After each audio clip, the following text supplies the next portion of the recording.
Hello मेरी प्यारी YouTube family. आज मैं कुछ नया आपको करके दिखाने वाला हूँ। आज है बहुत ही स्पेशल डे। मतलब आज है भादो मास की तृतीया, जिसे हम बिहारी हरितालिका तीज व्रत के रूप में मनाते हैं। और इसमें माँ गौरी और शिव जी की मूर्तियाँ भी बनाई जाती हैं।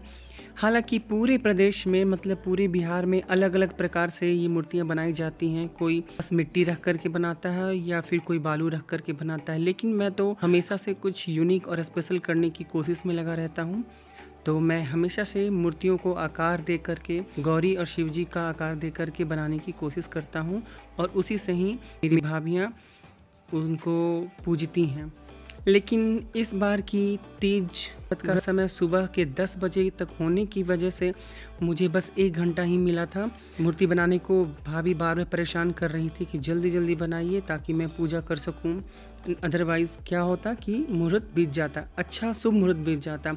हड़बड़ी या जल्दबाजी कहिए, मात्र 1 घंटे के समय में मैंने पूरी कोशिश की अच्छा बना सकूं। हालांकि मेरे पास मिट्टी भी बहुत अच्छा नहीं था, कंकड़ीली मिट्टी थी, पहले से मिट्टी तैयार कर रखी नहीं थी, लेकिन फिर भी एक कोशिश मेरा अच्छा रहा, तक ठीक बन गया।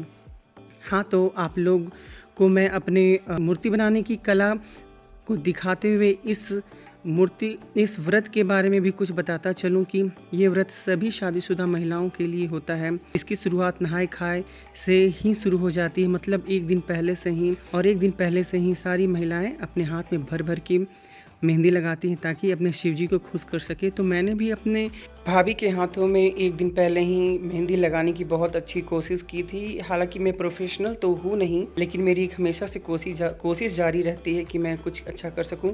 गलती से अच्छा हो भी जाता है। देखिए, मैं यहाँ मूर्तियों को आकार देने में लगा था, और वहाँ मेरे मम्मी पापा भी चाय की चुस्कियों के साथ एक दूसरे के साथ गप्पे शप्पे लड़ा रहे थे। इनका गप्पे शप्पे लड़ते लड़ते भी नोक झोंक हो जाता है, और मेरे लिए भी चाय आ चुका था। तो मैंने थोड़ी सी मूर्ति स्टॉप करके मैंने भी चाय की चुस्की ली। उसके बाद मैं हाथ धो करके फिर बनाने बैठ गया इस मूर्ति को। अब देखिए, मेरे पास बन के तैयार हो चुका है बहुत ही खूबसूरत एक प्रतिमा गौरी और शिव जी का। आपको पता नहीं कैसा लग रहा होगा, लेकिन मैंने हमेशा से कोशिश की कि अच्छा बना सकूं। ताकि मेरे पास 1 ही घंटा समय था, उसमें मैंने जितनी भी कोशिश की मैंने किया, लेकिन बहुत तो नहीं, लेकिन कुछ हद तक बहुत ही अच्छा बन के तैयार हो गया। बड़ी मेहनत लगी बनाने में, लेकिन फाइनली अच्छा ही बन के तैयार हुआ। और ये अक्षय सुहाग का वरदान का ये पर्व है, जिससे स्त्रियों की हमेशा सुहागिन होने का वरदान माँ गौरी देती हैं और शिव जी का आशीर्वाद मिलता है। वही वरदान पाने के लिए मेरी भाभी भी जुट गई थी, मतलब पूजा करने में बहुत ही तन्मयता और श्रद्धा के साथ जुट गई थी। कोशिश की जा रही थी कि मुहूर्त रहते ही पूजा कर लिया जाए। तो भाभी भी लगी हुई थी इस बीच। बड़ी श्रद्धा और विश्वास और भक्ति का ये पर्व है। ये प्रकृति का एक अनूठा पर्व है, जो हमेशा से भादो मास में ही आता है, क्योंकि इस समय बारिश की बौछारों के साथ ये पर्व बड़ा ही सुहावना लगता है, जिसे हर महिलाएं करती हैं। हर घर में सुबह और शाम में आरती की गूंज सुनाई देती है। इसी बीच मेरी भाभी भी आरती के लिए खड़ी हो चुकी थी, और आरती की प्रक्रिया चलना भी शुरू हो चुका था। हमारे सारे फैमिली मेम्बर हमारे साथ खड़ा थे ताकि इस पूजा अर्चना को अच्छे से संपन्न करने में सहभागिता निभा सकें।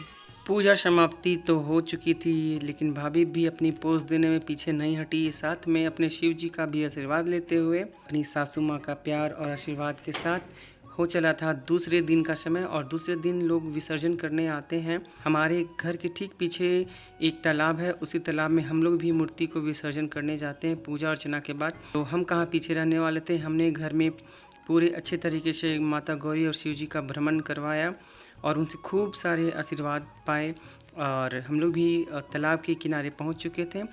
वास्तव में ये पर्व एक प्रकृति का पर्व है, प्रकृति को सम्मान आदर देने का पर्व है।